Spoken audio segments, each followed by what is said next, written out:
La division des poids plumes est littéralement en ébullition en ce moment.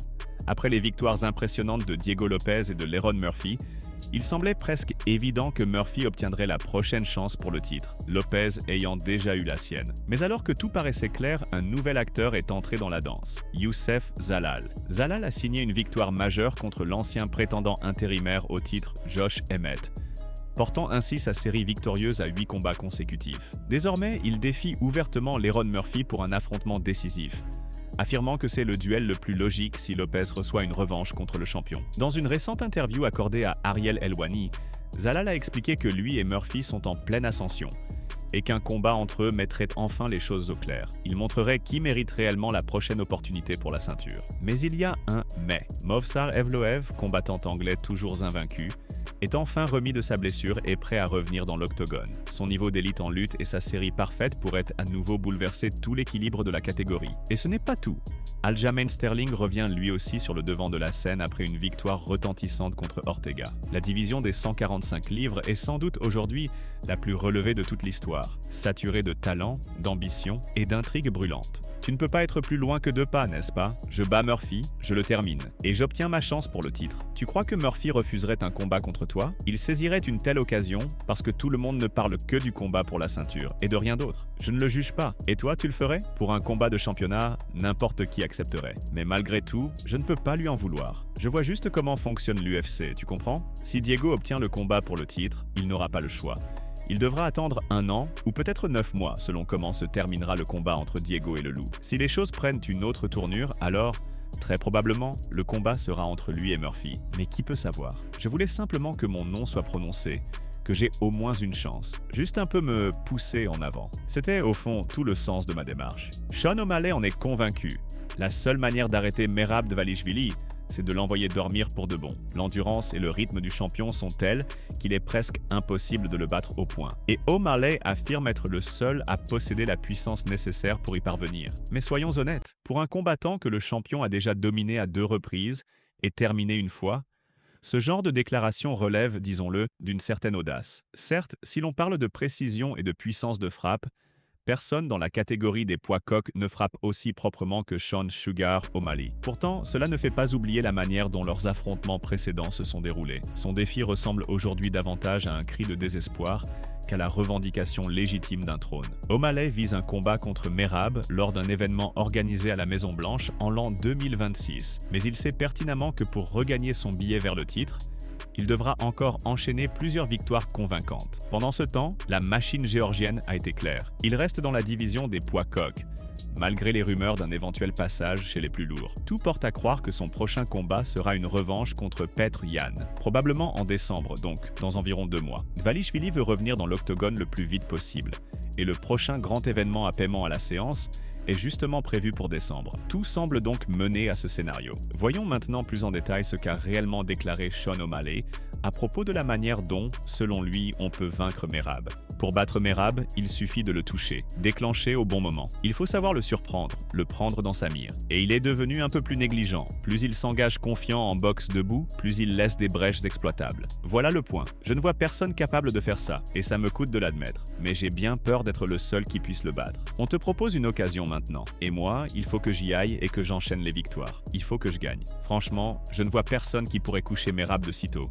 Il faut vraiment le couper, le mettre KO, l'endormir pour l'emporter. Et honnêtement, je ne vois personne d'autre que moi prêt à tenter le coup. À peine un jour après que Khamzat Chimaev a bruyamment défié Alex Pereira pour un combat chez les poids lourds, les gros titres se sont soudain retournés contre le tout nouveau champion, le plongeant dans une véritable humiliation. L'ancien détenteur de la ceinture des poids moyens de l'UFC, Sean Strickland, qui avait lui aussi déjà échangé des rounds d'entraînement avec Chimaev, a décidé de raconter comment ces séances s'étaient réellement déroulées. Et il n'a pas mâché ses mots. Strickland a décrit en détail la manière dont il avait totalement dominé Khamzat durant leur sparring, exposant ses failles mentales et expliquant pourquoi il se considère comme celui qui peut le faire tomber. En conclusion, il a lancé son propre défi, laissant entendre très clairement qu'il n'est pas du genre à reculer. Il a également expliqué pourquoi le plan du Tchétchène, consistant à affronter Pereira, pourrait bien s'avérer plus compliqué qu'il n'y paraît. Selon lui, faire tomber Pereira est presque une mission impossible, à cause de sa garde naturelle et de la solidité de son tronc,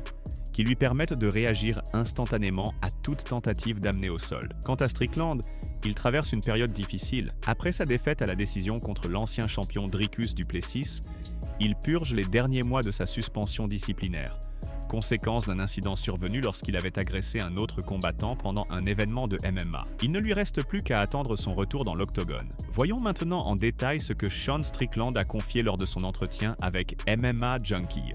Nous avons vu que Khamzat Chimaev a aussi lancé un défi, mais à mon avis, il n'a pas énormément de motivation en ce moment, puisqu'il est monté de catégorie. Il n'a même pas encore défendu sa ceinture. Ouais mec, putain Chimaev, bordel. Ça m'a fait comprendre, il faut que je me consacre sérieusement à la lutte. Ce type, je ne le supporte pas. Tu sais ce qui m'énerve chez Chimaev? Il y a quasi personne qui pourrait le battre. J'ai travaillé avec tous les gars contre qui il devrait se battre. J'ai moi-même fait un round de sparring avec Chimaev. Il peut lutter un round, mais dès que le premier round de bagarre au sol passe, il se dégonfle, et le combat se transforme en kickboxing, comme ce fut le cas contre Gilbert Burns en catégorie 70 kg. Quand il comprend qu'il ne peut pas te broyer et que tu ne rends pas, c'est lui qui lâche et qui transforme tout en boxe. Et, franchement, je ne vois personne d'autre que moi capable de l'arrêter vraiment. Je le pressais en lutte. J'ai toute ma vie entraîné avec ces gars qui vivent à la salle. Je pense que Fluffy pourrait être le prochain adversaire. C'est un combat qui vaudrait le coup. Après son spectaculaire knockout au premier round infligé à Magomed Ankalaev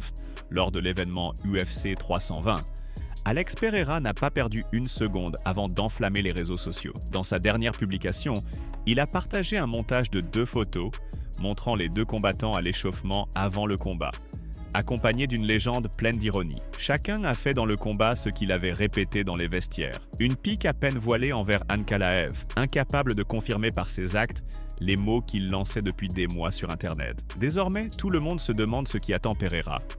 La majorité des fans réclament une défense de ceinture face à Carlos Ulberg.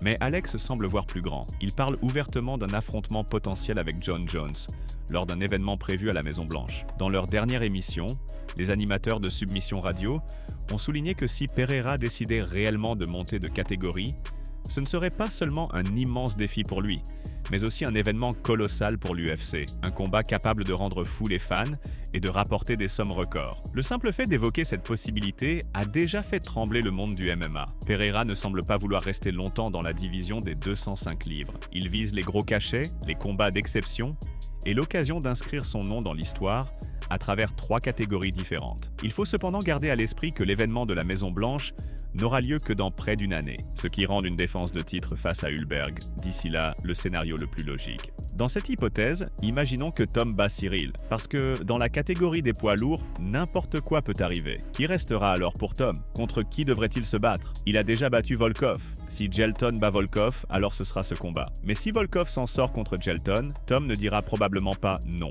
Mais vous pensez vraiment qu'ils veulent aligner Volkov face à un poids lourd, ou plutôt Alex Pereira en poids lourd? J'ai l'impression que l'UFC pensera au fric et glissera Alex Pereira dans un combat contre un poids lourd. Parce que si Alex, d'une manière ou d'une autre, venait à battre Tom Espinal, voilà le match Alex Pereira contre John Jones sur la grande scène de l'UFC. Tout se mettrait en place. John obtiendrait ses 2 souhaits, se battre pour la ceinture et affronter Alex, et en plus sur la plus grosse scène. Et je dis ça sans prétendre tout savoir. Parce que bien sûr, tout peut arriver. L'UFC, c'est justement l'organisation qui, quel que soit le poids, cherchera à caser une star populaire dans la course au titre. Putain, franchement, voir Alex Pereira en poids lourd pour l'UFC, c'est une façon efficace de remettre John Jones en piste. On peut monter un combat spectaculaire avec Alex Pereira, même s'il devait perdre.